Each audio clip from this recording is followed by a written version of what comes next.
안녕하세요. 김팀장의 기업 성장 전략 김팀장입니다.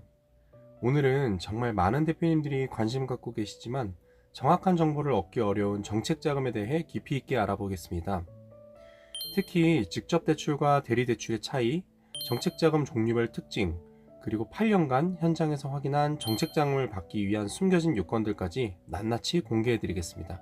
제가 지난 8년간 수백 건의 컨설팅을 통해 얻은 노하우를 이 8분 안에 최대한 압축해서 전달해 드릴 테니 끝까지 집중해서 시청해 주시기 바랍니다. 먼저 정책 자금과 정부 자금의 차이점부터 명확히 짚고 넘어가겠습니다. 많은 분들이 모든 저금리 대출을 정책 자금이라고 부르시는데 사실 이는 구분해야 합니다. 실제 정책 자금은 중진공밖에 없습니다. 중진공만이 정부가 직접 보유한 자금으로 대출해주는 기관이죠. 반면에 신용보증기금, 기술보증기금, 지역신용보증재단은 어떨까요? 이들은 직접 돈을 대출해주는 게 아니라 보증서를 발행하거나 2차 보전을 해주는 기관들입니다. 민간 자금을 활용하는 것이죠. 정책자금의 한도는 어떻게 결정될까요? 중진공 공문에는 매출액의 150%까지라고 나와 있지만 실제로는 이런 한도까지 받는 경우는 거의 없습니다. 그 비결이 무엇일까요? 먼저 매출액의 30%가 기본 신용 한도입니다. 단 BB- 등급 이상의 신용 등급을 보유해야만 합니다. 그 다음 기술력을 평가합니다. 특허나 기술이 인정되면 30%가 추가됩니다. 여기에 혁신 인증이 있으면 40%가 더해집니다. 여기까지만 해도 100%인데 나머지 50%는 어디서 나올까요? 바로 첨단 산업군에 속할 경우입니다. 이렇게 해서 최대 150%까지 가능한 것이죠.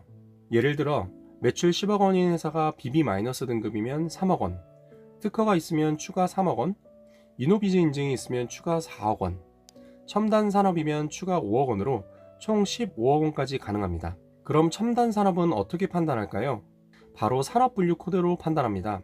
산업분류 코드는 단순한 행정번호가 아니라 정책자금 심사의 핵심 요소입니다. 실제 사례를 한번 들어볼게요. 나사와 볼트를 만드는 회사가 있었는데 부채 비율이 340%로 정책자금 융자 제한 비율 320%를 초과했었습니다.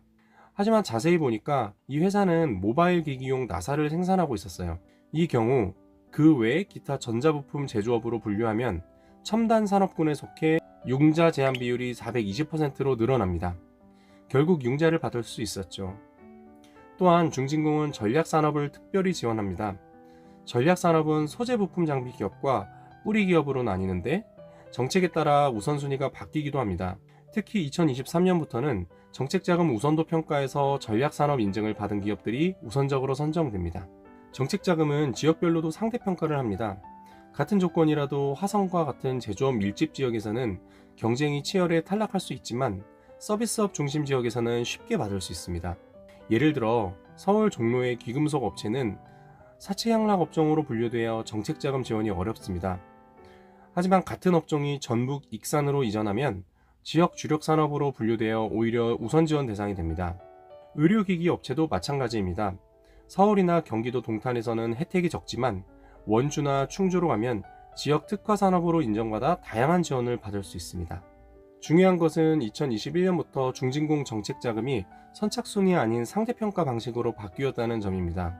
예전에는 1월 2일 새벽부터 줄을 서서 신청했었죠. 지금은 월별로 일정 수의 기업만 선정하는 방식으로 바뀌었습니다. 이때 심사 기준이 무엇일까요? 기본 요건으로 신용등급, 특허, 인증이 있어야 하고 그 다음 우선도 평가를 합니다.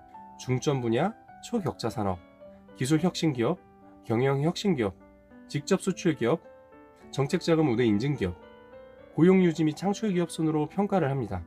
제가 경기도 화성에서 컨설팅한 한 고객사 사례를 말씀드리도록 하겠습니다. 이 회사는 신용등급이 낮아 민간대출 이자 부담이 컸습니다. 제가 가장 먼저 한 일은 뿌리기업 인증을 받도록 도와드린 것이었어요. 그랬더니 놀랍게도 신용보증기금에서 먼저 연락이 왔습니다. 라이징 리더스 300 프로그램을 통해 기존 대출 금리를 2% 낮춰주겠다라는 제안이었습니다. 연간 5천만 원, 10년이면 5억 원의 이자를 절감하는 효과가 있었습니다. 이처럼 정책자금은 단순히 신청만 하는 것이 아니라 전략적인 준비가 필요합니다. 지금까지 정책자금의 종류, 한도 계산 방법, 산업분류 코드의 중요성, 지역별 전략까지 살펴봤습니다. 정리해보자면 정책자금을 성공적으로 받기 위해서는 첫째, 자신의 회사가 어떤 산업분류 코드에 속하는지 정확히 파악해야 합니다. 같은 제품도 어떻게 분류하느냐에 따라 첨단 산업이 될 수도 있고 일반 제조업이 될 수도 있습니다. 둘째, 신용등급 관리는 필수입니다. BB- 이상의 등급이 없으면 정책자금 신청 자체가 어렵습니다. 다음 영상에서 자세히 다루겠지만 재무제표 관리만으로도 신용등급을 1, 2단계 정도 올릴 수 있습니다. 셋째, 특허와 인증을 적극 활용하세요. 특허는 기술력 평가의 기본이고 이노비즈, 뿌리기업 인증 등은 한도 확대와 금리 인하에 큰 도움이 됩니다. 넷째, 지역별 전략을 고려하세요.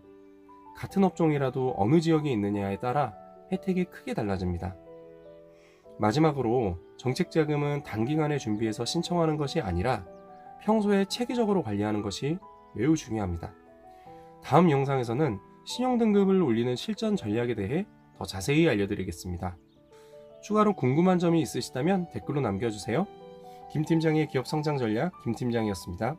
감사합니다.